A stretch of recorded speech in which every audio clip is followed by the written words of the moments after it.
തീവ്ര വോട്ടർ പട്ടിക പരിഷ്കരണവുമായി ബന്ധപ്പെട്ട് മലപ്പുറം കളക്ടർ വി.ആർ. വിനോദ് രാഷ്ട്രീയ പാർട്ടികളുടെ യോഗം വിളിച്ചു. എഎൽഒമാരുടെയും ബിഎൽഒമാരുടെയും സംയുക്ത യോഗം വിളിച്ച് പട്ടികയിൽ ക്രമക്കേടുണ്ടെങ്കിൽ ഉടൻ പരിഹരിക്കുമെന്ന് കളക്ടർ പറഞ്ഞു. കരട് വോട്ടർ പട്ടികയുടെ പ്രസിദ്ധീകരണം 23-ാം തീയതി ഒക്ടോബർ ഈ മാസം 23-ാം തീയതി കരട് വോട്ടർ പട്ടിക പ്രസിദ്ധീകരിക്കുന്നതാണ്. കരട് വോട്ടർ പട്ടിക പ്രസിദ്ധീകരിക്കുന്നതോടെ എല്ലാ അംഗീകൃത രാഷ്ട്രീയ പാർട്ടികൾക്കും കരട് വോട്ടർ പട്ടികയുടെ പോളിംഗ് സ്റ്റേഷൻ തിരിച്ചുള്ള ഓരോ കോപ്പി എല്ലാ രാഷ്ട്രീയ പാർട്ടികൾക്കും വിതരണം ചെയ്യുന്നതാണ്. കരട് പട്ടിക പ്രസിദ്ധീകരിച്ച ശേഷം അതിനുള്ള ഒബ്ജക്ഷൻസ് റൈസ് ചെയ്യാനുള്ള കാലപരിധിയുണ്ട്. ഈ എന്യൂമറേഷൻ പീരീഡ് 18-ാം തീയതി വരെയാണ്. ഇപ്പോഴും ഫോംസ് തിരിച്ചു കൊടുക്കാത്ത കുറച്ച് പേരെങ്കിലുമുണ്ട്. ബിഎൽഒമാർ നിരന്തരം അവരുടെ വീടുകൾ സന്ദർശിച്ച് ആവശ്യപ്പെട്ടിട്ടും കൊടുക്കാത്തവരുണ്ട്. അവരെത്രയും പെട്ടെന്ന് കൊടുത്തില്ലെങ്കിൽ കരട് വോട്ടർ പട്ടികയിൽ അങ്ങനെയുള്ളവരുടെ പേര് ഉൾപ്പെടുത്താൻ സാധിക്കാതെ വരുന്നൊരു സാഹചര്യമുണ്ട്.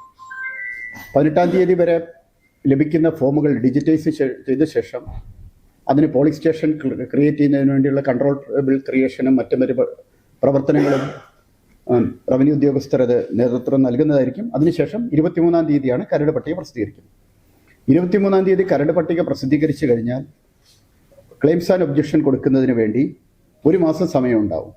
23 ഡിസംബർ മുതൽ ജനുവരി 22, 2026 വരെ ക്ലെയിംസ് ആൻഡ് ഒബ്ജക്ഷൻസ് ഫയൽ ചെയ്യാൻ സാധിക്കും. ഈ ക്ലെയിംസ് ആൻഡ് ഒബ്ജക്ഷൻസ് പരിശോധിച്ച് അവർക്കുള്ള നോട്ടീസ് ഇഷ്യൂ ചെയ്യുകയും ഹിയറിംഗ് തുടങ്ങിയ നടപടിക്രമങ്ങൾ നടത്തുന്നത് ഡിസംബർ 23 മുതൽ ഫെബ്രുവരി 14 വരെ 2026 ഫെബ്രുവരി 14 വരെ ഹിയറിംഗ് ആവശ്യമുള്ളതും രേഖകൾ പരിശോധിക്കേണ്ട കാര്യങ്ങളിൽ അങ്ങനത്തെ പരിശോധനകൾ നടത്തുന്നതായിരിക്കും. അതിനുശേഷം വോട്ടർ പട്ടികയിലെ ഡെമോഗ്രാഫിക് ഫീച്ചേഴ്സും ഹെൽത്ത് പാരാമീറ്റേഴ്സും പരിശോധന പൂർത്തിയാക്കും. 17-ാം തീയതിയോടെ പൂർത്തിയാക്കുകയും ഫെബ്രുവരി 21-ാം തീയതി 2026 ഫെബ്രുവരി 21-ാം തീയതി ഫൈനൽ പട്ടിക പ്രസിദ്ധീകരിക്കുകയും ചെയ്യും. SIR ഇതുവരെ പൂർത്തീകരിച്ചത് സംബന്ധിച്ച് ചില വിവരങ്ങൾ ഞാൻ നിങ്ങൾക്ക് തരാം. ഇതുവരെ നമ്മൾ SIR പ്രവർത്തനങ്ങളിൽ കണ്ടെത്തിയത് 58,304 പേർ ഇടത്തായിട്ട് രേഖപ്പെടുത്തിയിട്ടുണ്ട്. അതായത് നമ്മുടെ വോട്ടർമാരുടെ 1.71% അങ്ങനെ ഇടത്തായിട്ട് വോട്ടർ പട്ടികയിൽ രേഖപ്പെടുത്തിയിട്ടുള്ളത്. കുറ്റമറ്റ രീതിയിൽ വോട്ടർ പട്ടിക പ്രസിദ്ധീകരിക്കാൻ കളക്ടർ രാഷ്ട്രീയ കക്ഷികളുടെ സഹകരണം അഭ്യർത്ഥിച്ചു. എൽഒമാരുടെയും ബിഎൽഒമാരുടെയും സംയുക്ത യോഗം വിളിച്ച് പട്ടികയിൽ ക്രമക്കേടുണ്ടെങ്കിൽ ഉടൻ പരിഹരിക്കുമെന്ന് കളക്ടർ പറഞ്ഞു. ബിഎൽഒമാരുടെ സൂപ്പർവൈസിംഗ് ചുമതലയുള്ള വില്ലേജ് ഓഫീസർമാരുടെ നേതൃത്വത്തിലായിരിക്കും യോഗം നടക്കുക. യോഗത്തിൽ രാഷ്ട്രീയ കക്ഷി പ്രതിനിധികളും ഡെപ്യൂട്ടി കളക്ടർമാരായ E Saneera, VT Goli, Swathi Chandramohan, K Latha തുടങ്ങിയവരും പങ്കെടുത്തു. നമ്മുടെ 16 മണ്ഡലങ്ങളിൽ കൊണ്ടോട്ടി, തിരൂർ, വള്ളിക്കുന്ന് മണ്ഡലങ്ങളിൽ മാത്രമാണ് കുറച്ച് ഫോംസ് ഇനിയും ഡിജിറ്റൈസ് ചെയ്യാൻ ബാക്കിയുള്ളത്. ബാക്കിയുള്ള മണ്ഡലങ്ങളിലെല്ലാം തന്നെ ബാക്കി 13 മണ്ഡലങ്ങളിൽ 100% ഫോമുകൾ ഡിജിറ്റൈസേഷൻ മൊബൈൽ ആപ്ലിക്കേഷൻ വഴി ഡിജിറ്റൈസേഷൻ ചെയ്യുകയും ചെയ്യും. ഈ ഡിജിറ്റൈസേഷൻ പ്രവർത്തനങ്ങൾക്ക് BLOമാരെ സഹായിക്കുന്നതിന് വേണ്ടി വോളണ്ടിയർമാരെ ക്രമീകരിച്ചു. റവന്യൂ ഓഫീസുകളിൽ സ്പെഷ്യൽ ഡെസ്കുകൾ തയ്യാറാക്കി റവന്യൂ ഉദ്യോഗസ്ഥർ സഹായിച്ചു. പല ദിവസങ്ങളിലും രാത്രിയും പ്രവർത്തിക്കുന്ന പ്രവർത്തനങ്ങളിലൂടെയാണ് ഡിജിറ്റൈസേഷൻ പൂർത്തിയാക്കിയത്.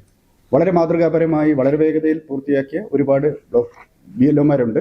ഇനിയും കുറച്ച് ഫോംസ് കൂടെ ഡിജിറ്റൈസ് ചെയ്യാനുണ്ട്. അത് അടുത്ത ദിവസങ്ങളിൽ തന്നെ പൂർത്തിയാക്കാൻ സാധിക്കും. ഇത്തരത്തിൽ ഡിജിറ്റൈസേഷന് ശേഷം ആബ്സെൻറ്റി, ഷിഫ്റ്റഡ്, ഡെത്ത് എന്നുള്ള കാറ്റഗറീസ്, സ്ഥിരതാമസമില്ലാത്തവർ, മരിച്ചുപോയവർ, മാറിപ്പോയവർ എന്നിവരുടെ ഇതിൽ BLOമാർ മാർക്ക് ചെയ്തതിൽ ചില ഡിസ്ക്രിപ്പൻസി സിസ്റ്റം തന്നെ കണ്ടെത്തുകയും അത് BLOമാർക്ക് തന്നെ പരിശോധിക്കുന്നതിന് വേണ്ടി ആ സിസ്റ്റത്തിൽ തന്നെ അവരുടെ ആപ്പിൽ തന്നെ പ്രത്യേകിച്ച് പ്രൊജക്റ്റ് ചെയ്യപ്പെട്ടിട്ടുണ്ട്. അങ്ങനെ നോക്കുമ്പോൾ ഓരോ BLOയ്ക്കും ഏകദേശം 1,200ഓളം പേരാണ്, 1,200, 1,400 പേരാണ് ഉണ്ടാകുക. അങ്ങനെ നോക്കുമ്പോൾ ആവറേജ് 30-40 പേരോളം ആ തരത്തിൽ കണ്ടെത്തിയിട്ടുണ്ട്. അതിൻ്റെ വെരിഫിക്കേഷനും ഇന്ന് തന്നെ പൂർത്തിയാകുമെന്ന് പ്രതീക്ഷിക്കുന്നു. പല മണ്ഡലങ്ങളിലും നല്ലൊരു ശതമാനം പൂർത്തിയാക്കി കഴിഞ്ഞു. 87 മുതൽ 51% വരെ ഇങ്ങനെയുള്ള ഡിസ്ക്രിപ്പൻസീസും പൂർത്തിയാക്കി കഴിഞ്ഞു. CCN മലപ്പുറം.